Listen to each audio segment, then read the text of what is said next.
Madalas po ba kayong nakakakita ng number 444? Sinusundan ba nito kayo kahit saan? Tignan po natin kung ano ba yung gustong sabihin sa inyo ng angel number na ito at ng inyong mga guides. Tignan natin. Spirit guide, pagdating po sa career, kamusta po? Ano po ang meaning ng 444 para sa kanya? Tignan natin. Tignan natin kung ano ang meaning nito para sa'yo.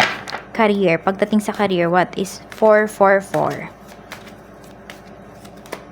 Five of water. Yan. May regrets yung iba sa inyo dito. Pero, sinasabi naman sa inyo ng guides ninyo, sinasabi ng number na to, no need to worry.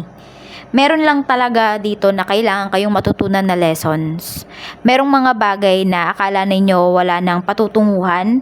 Pero minsan yung pagkakamali natin leads us to somewhere na mas nakakabuti pala para sa atin, hindi ba? Yung mga pains natin, akala natin sinasaktan lang talaga tayo para sumuko tayo. Hindi natin alam, pinapatatag tayo. So ganito din yung number 444 pagdating sa iyong trabaho. Kailangan mo lang dito is i-clear yung doubts. I-clear mo yung regrets na nararamdaman mo, yung mga panghihinayang. Marami kasi dito sa inyo, madami kayong sinayang na opportunities pagdating dito sa career. Meron dito, sabihin natin kasi, hindi naman siya sa nasayang, kung hindi, meron ka lang siguro talagang yung time na may ino-offer sa'yo, pwedeng meron din kasing milestone ng life mo na nagaganap nung time na yon. Pero yung iba sa inyo ngayon, ayan, kung nagkakaroon kayo ng problema sa ibang aspect ng life ninyo, pwedeng naiisip nyo kung tinanggap ko lang sana nun yung opportunity na yon pagdating sa career na yon, edi sana ganito, ganyan.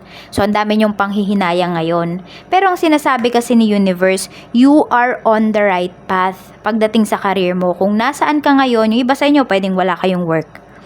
Pero nasa bahay kayo, nag-aalaga kayo ng mga anak ninyo. Kung kayo po ay babae, kung kayo ay lalaki. Okay lang yon. Wala bang patutunguhan yung life ninyo? Hindi. Because, hindi, meron. Ayan, mayroon. Pala, ano ba sinasabi ko? Mayroong patutunguhan yung life nyo. Kasi nagpapalaki kayo ng mga bata na, makakakontribute sa mundo.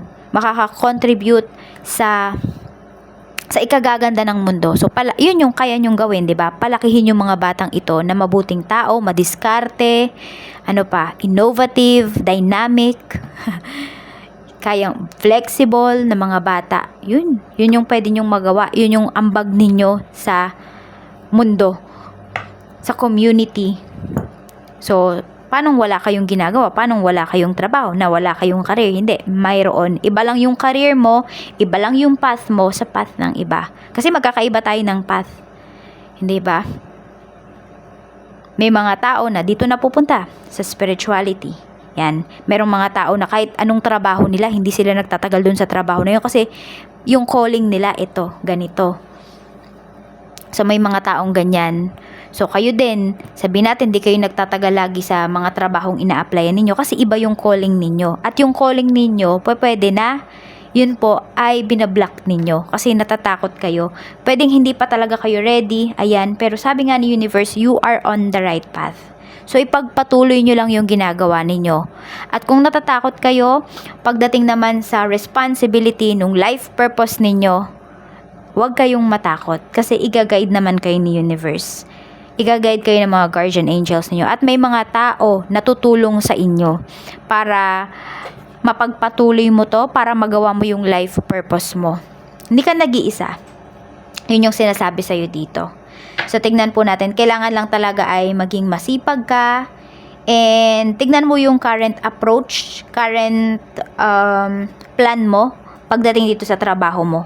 Ayan, feeling mo kasi hindi siya nagwo-workout, pero nagwo-workout talaga siya. Siguro different way lang sa the way na nakikita mo siya. Ayan, sabihin nga natin, 'di ba, parang sa progress 'yan. May progress pala pero hindi mo napapansin kasi ibang progress yung hinahanap mo. Malaking progress yung hinahanap mo.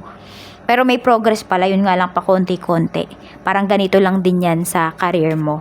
So tignan po natin pagdating naman sa alam mo mas magiging strong ka dito. Yun talaga yung ginagawa sa life mo ngayon. So, kung feeling mo, china-challenge ka ni Universe, lawakan mo yung isipan mo. Ginagawa ka niyang stronger. Tignan po natin. Pagdating naman sa money, ayun na pala. Sige, yan na nga. Feel ko naman eh. Ayan po, there is success pagdating sa money mo. There's plenty of opportunities and also financial abundance and stability. So, sumasakto talaga. Yung 444 kasi is stability yon. And we have the sun. So, may mga good news ka na marireceive coming from your money. Ayan, sa finances mo po, may marireceive ka na good news. Kaya naman yung mga, sabihin natin yung mga, kung meron kang problem sa money ngayon, huwag kang mag-alala kasi masusolusyonan na yan. So, keep a positive mindset. Ayan po, yun yung kailangan mo ngayon. Kasi, madaming ibibigay sa iyo si universe na blessings. There's a plenty of opportunity. Lalo na kung gusto mong kumita ng pera, ayan, pwedeng binibigay na siya sa iyo, pero ikaw dito yung nagdududa, alisin mo yung doubt mo. Tignan naman po natin pagdating sa love life. Tignan natin. So, ayun talaga, yung connection mo with your angels, ayan po, is very strong. So, ito naman po, pagdating sa love life mo, di ba may pagbabagong nangyayari dito? So, may mga realizations din kayo pagdating sa isang tao. Actually, itong taong to, pwedeng may mga disappointments to na binigay sa'yo. Okay? Yung iba sa inyo, halos sumuko na kayo. Pero kasi pinapatatag talaga kayo. Ayan no, may pangyayari sa relationship ninyo na akala mo ito na yung huli. Okay, akala mo bibigay ka na, pero hindi. Sabi ko nga, pinapatatag kayo dito kasi mas magiging buo kayo ng person mo. Yung sabi natin, kung yung person mo before hindi siya nagpapakita na sweet siya sa'yo, this time ipapakita niya yun sa'yo. Ayan, kung feeling mo gumuguho na yung foundation ng relationship ninyo, mas nagiging matatag pala siya. Pinapatatag kayo ni universe. Tignan natin ano yung meaning ng number 16 at saka ng number 19 sa life mo ngayon. Kaya yan pinapakita sa'yo. Ito yung lucky numbers mo, 16 and 19.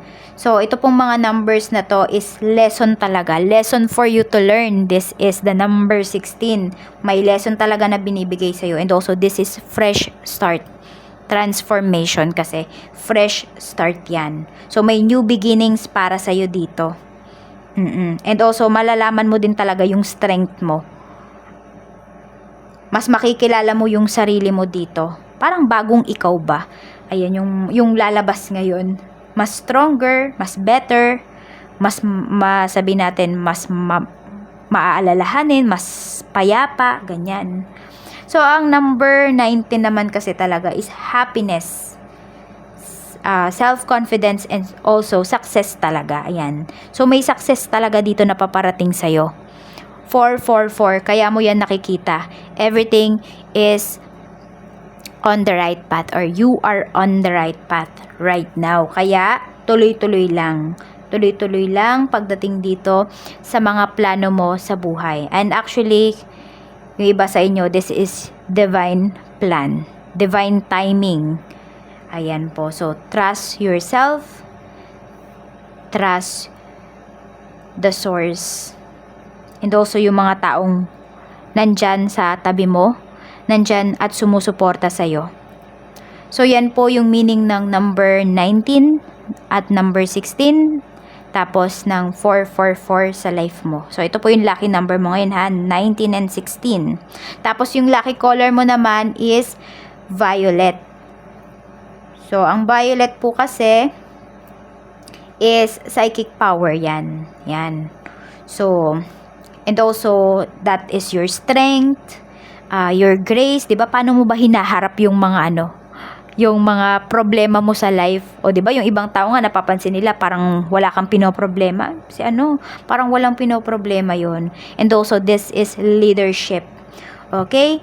So, ayan po. Maraming salamat po sa walang sawang pagsuporta ninyo dito sa aking channel. See you again on my next video. Bye-bye!